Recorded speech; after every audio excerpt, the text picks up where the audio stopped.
خالد رضی اللہ عنہ نے رات کو ابو عبیدہ رضی اللہ عنہ کے نام ایک پیغام بھیجا کہ وہ خالد رضی اللہ عنہ کو بصرہ کے کرب و جوار میں ملیں۔ بصرہ غسانی حکومت کا پایا تخت تھا۔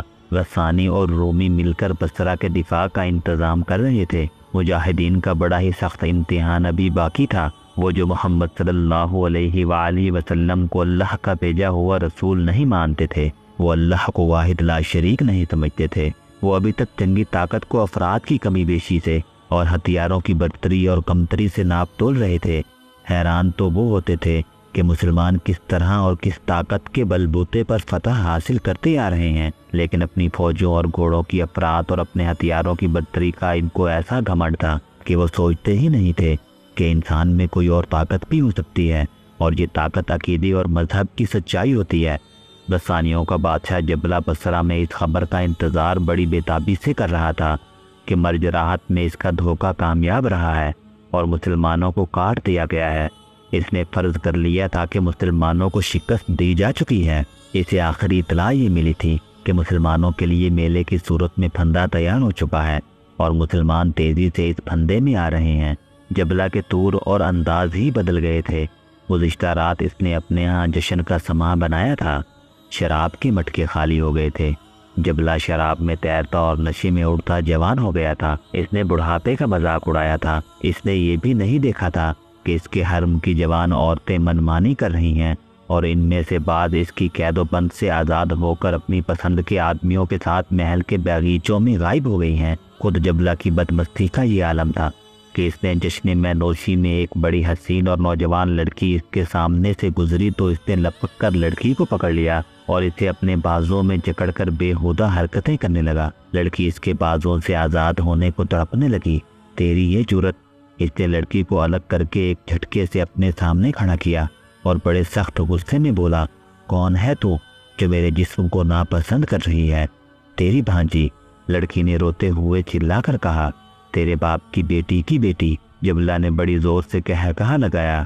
فتح کی خوشی کا نشہ شراب کے نشے سے تیز ہوتا ہے، جبلہ نے کہا۔ اس کی آواز لڑکھڑا رہی تھی۔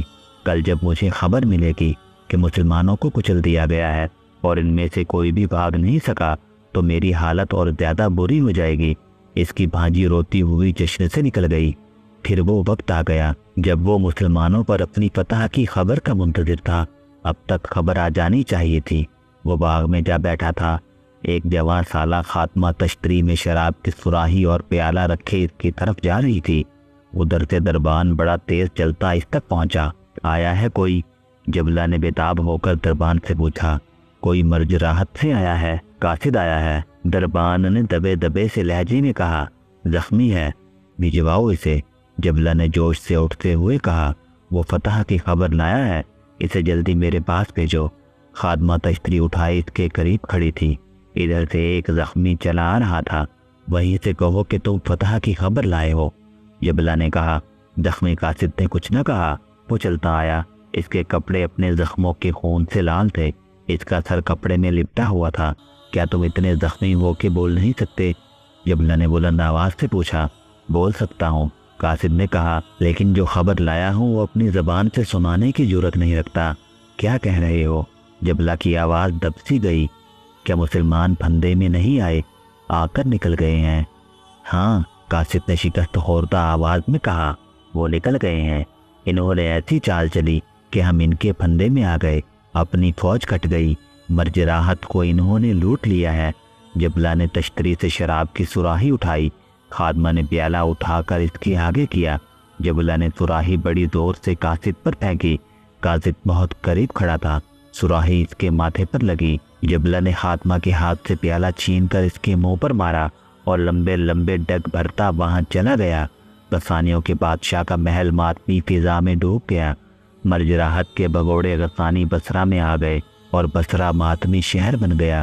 اصل ماتم تو ان کے یہاں تھا، جن کے بیٹے، بھائی، خاوند اور باپ اس پھندے میں آ کر مارے گئے تھے، جو انہوں نے خالد رضی اللہ عنہ کے مجاہدین کے لیے تیار کیا تھا۔ اس ماتم کے ساتھ ایک دہشت بھی آئی تھی اور یہ دہشت ہر گھر میں پہنچ گئی تھی۔ ان کے تیر زہر میں بجھے ہوئے تھے، کسی کو اس تیر سے خراش بھی آ جائے تو وہ مر جاتا ہے۔ ان کے گھوڑے پروں والے ہیں، کہتے ہیں ہوا سے باتیں کرتے ہیں۔ ان مسلمانوں پر رسول صلی اللہ علیہ وآلہ وسلم جادوگر تھا۔ اس کا جادو چل رہا ہے، ان کے سامنے لاکھوں کی فوج بھی نہیں ٹھہر سکتی۔ سنا ہے دل کے بڑے نرم ہیں، جو ان کے آگے ہتھیار ڈال دیتے ہیں انہیں وہ گلے لگا لیتے ہیں۔ جس شہر میں ان کا مقابلہ ہوتا ہے اس شہر کی اینٹ سے اینٹ بجا دیتے ہیں، کسی کو زندہ نہیں چھوڑتے، لڑنے والوں کو پکڑ کر لے جاتے ہیں۔ دبی دبی ایسی آواز بھی سنائی دیتی تھی۔ مذہب ان کا سچا معلوم ہوتا ہے، وہ اللہ اور اس کے رسول صلی اللہ علیہ وآلہ وسلم کو مانتے ہیں، یہی ان کی طاقت ہے، جنون سے لڑتے ہیں۔ ان لوگوں پر جو حیرت اور دہشت طاری ہو گئی تھی، اس میں وہ حق بجانب تھے۔ تم لوگ بصرہ کو بھی نہیں بچا سکو گے۔ جبلہ قہر بھرے لہجے میں اپنے سالاروں سے کہہ رہا تھا، تمہاری بزدلی کو دیکھ کر میں نے رومیوں کو مدد کے لیے پکارا ہے۔ اگر تم مسلمانوں کو شکست دے دیتے تو میں رومیوں کے سینے پر کودتا، ان پر میری ڈھاک بیٹھ جاتی، مگر تم نے مجھے کہیں کا نہیں چھوڑا۔ رومی ہمارے پایا تخت کی حفاظت کرنے آئے ہیں۔ وہ اپنے سالاروں کو کوس ہی رہا تھا کہ اسے اطلاع ملی کہ مسلمانوں کی ایک فوج بصرہ کی طرف بڑھی آ رہی ہے۔ اتنی جلدی؟ اس نے گھبرائے ہوئے لہجے میں کہا۔ مرج راحت سے وہ اتنی جلدی بصرہ تک کس طرح آ گئے؟ رومی سالار کو اطلاع دو۔ رومی فوج جو خالد رضی اللہ عنہ کی کامیابیوں کی خبریں سن کر جبلہ کی مدد کو آئی تھیں، وہ بصرہ کے باہر خیمہ زن تھی۔